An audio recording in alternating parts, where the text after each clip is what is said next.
guys, welcome back to the Piston Show. I'm Cashy Dillon, and as usual, I'll be the host for this video. Today I have here with me the new Lexus LBX. After the Lexus UX was discontinued, this is actually the smallest Lexus in the lineup. And it's the first Lexus after the LFA to have 3 letters in its name. So if the LFA redefined the approach to what performance can be, the LBX has that same honor to redefine what a small car can be.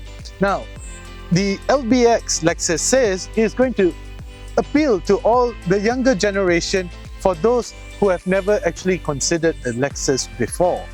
And after driving it, I can see what they mean. But there's a big problem here because first, it's powered by a 1.5-litre engine, and secondly, can be a little bit pricey.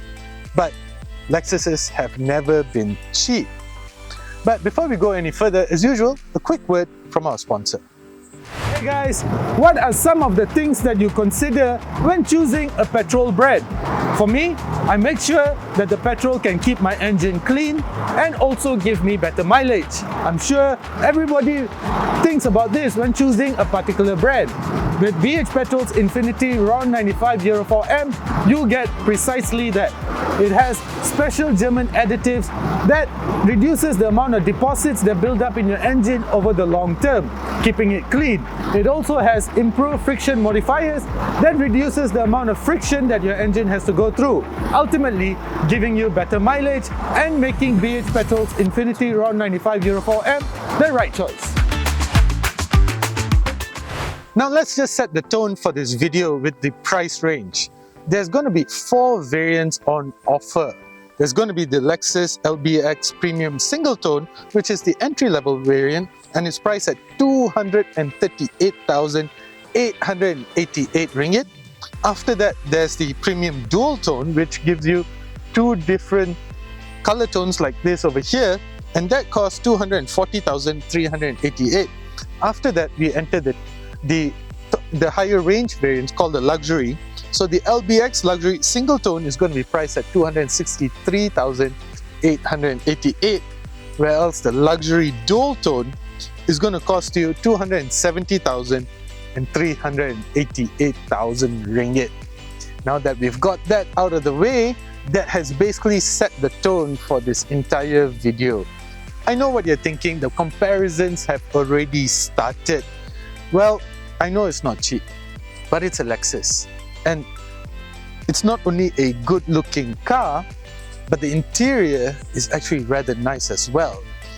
But good-looking and nice interior alone does not sell cars. Underneath there is a 1.5-litre 3-cylinder engine making 136 horsepower and 185 Newton meters of torque. Again, I know what you're thinking. Because if Lexus wants to appeal to younger generation, as they say with the LBX, then is a 1.5-litre engine making all that power actually enough? Well, I gotta say this, that Lexus is actually working on a more hardcore version of the LBX, and I can't wait to see it. Because underneath this, the platform for the LBX is actually from a Yaris and a Yaris Cross. So you kind of know where I'm going with this already. So this could just be the donor car for a very hardcore Lexus, which I'm very excited about. But let's just stay focused over here and talk about what we have over here, the LBX. I know what you're thinking, engine is not that great, but as far as design goes, it's not a bad looking car. So the Lexus design language has basically remained unchanged over the past couple of years. I'm talking about the Lexus spindle grille. That, however, has been chucked out the window when the latest generation NX and RX were introduced. The spindle grille evolved into the spindle body. And you kind of see that over here as well with this over here. But Lexus is slowly moving away from that spindle body design language. And we are seeing this silver stretch over here, the silver lip over here that stretches from one headlight to another. And this has basically set the tone for future Lexuses, because Lexus Malaysia during the product presentation just now has said that we are going to see a lot more upcoming models with this same silver lining over here. Besides that though, I really don't have much to complain about when it comes to the design, because I can accept that the Lexus LBX is quite a good looking car. Now let's go check the back. So before we move to the back though, let's just check out the side profile. This is the luxury variant, so it runs on 18-inch wheels, where else the premium variant runs on 17-inch wheels. The side profile sort of has a very premium European car sort of look and feel, very Fiat/Mini profile over here. I like it, there's no doubt about it. It's a good looking car from the side. I think it's going to give a hard time for potential Mini buyers, as long as they don't look at what's actually powering the car. And then at the back, again, it's not a bad looking car. I like it. I like that the brake light stretches all the way from one end to the other end. It's very Aston Martin like, don't you think? The Aston Martin SUVs have the same line over here as well. And then at the back is basically you get this Lexus name spelled out. There's no longer the L, which we first saw with the latest generation NX. And then you get a powered tailgate. You better get a powered tailgate at this price range. And then this gives you access to a boot space that measures in at 313 liters, and that grows to over 900 liters with the seats folded. Then no spare tire. Now let's go jump inside.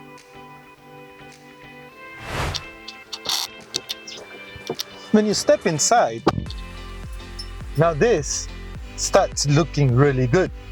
Some of my industrial colleagues were saying that they don't quite like the interior, they were expecting better and such. But for me, I think it's still very much a Lexus. Even the smell in here is very Lexus-like. The leather seats... How can I help? Sorry, no. I'm having trouble understanding you. Yeah, me too. Cancel. So you don't get a full leather seats. These are synthetic leather seats, but I like the red stitching all across the dash, around the seats and such. It adds some character to the interior. The steering wheel, well, you get this in other Lexus models as well, but what is new over here is this vertically placed infotainment system, which gives you access to wireless Apple CarPlay, Android Auto, the works, basically everything. All of the controls are selected through this infotainment system over here. And then up ahead of you, you get another digital cockpit, digital meter panel, which again, very much in line with today's modern cars and such. The wheel well, the footwell, well, not that big. And if you are about my size or slightly bigger, your knees are definitely going to be resting at the side. So I wouldn't say that it's uncomfortable. I would just say it feels a little compact with, yeah, definitely feels compact. The rest, well, again, typically Lexus, the same gear selector as the RX, the same buttons and such. And you also get a Mark Levinson sound system, but that's only in the luxury variant. The premium variant has to make do with the 6-speaker sound system. Besides that, feels really good, no doubt about it. Feels expensive and still feels very much like a Lexus. Now we go at the back.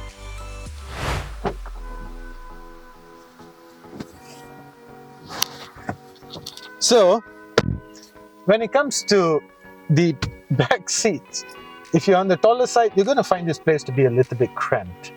You do get quite a bit of headroom though, as well as 2 USB ports, USB-C ports, and 2 more at the front for a total 4 USB-C ports over here. And you don't get rear air conditioning vents.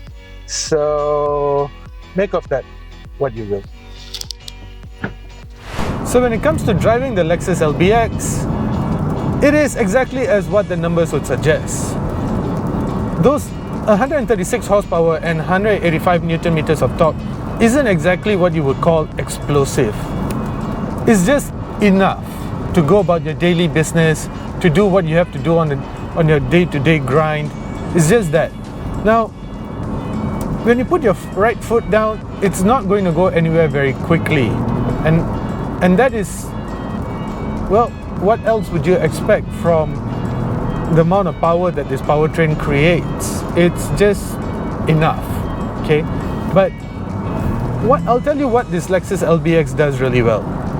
It does really well at keeping you comfortable, at keeping the interior refined, at keeping the cabin isolated from the harshness of the road underneath, from the world outside. Because it does a tremendous job at keeping the interior quiet. I'm not even raising my voice when I'm talking to you through this video. So that's just, I guess, testament to the refinement that the LBX has to offer. So how did Lexus achieve this? Well, they achieved this through clever use of dampening foam, which they use around the wheel wells, somewhere around the doors, on the sides and such. So this absorbs all the vibrations and the noise before it's transferred back into the cabin. They use acoustic glass. They use noise cancellation technology, particularly for this variant, the luxury variant. And that just makes the interior feel very nice, comfortable and refined, which is what you want in a car of this price tag. So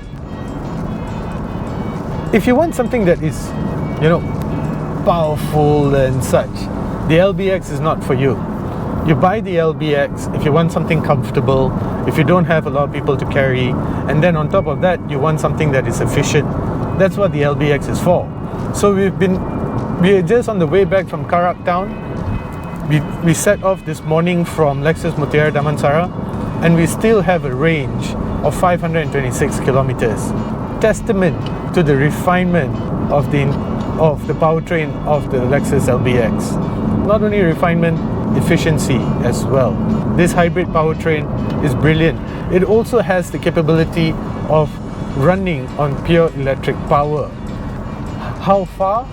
Well, Lexus doesn't say, so they're not going to give you the electric range of the LBX. That's something that we will have to test on our own when we get this car. So, but by itself, this powertrain is just enough. So should you buy a Lexus LBX?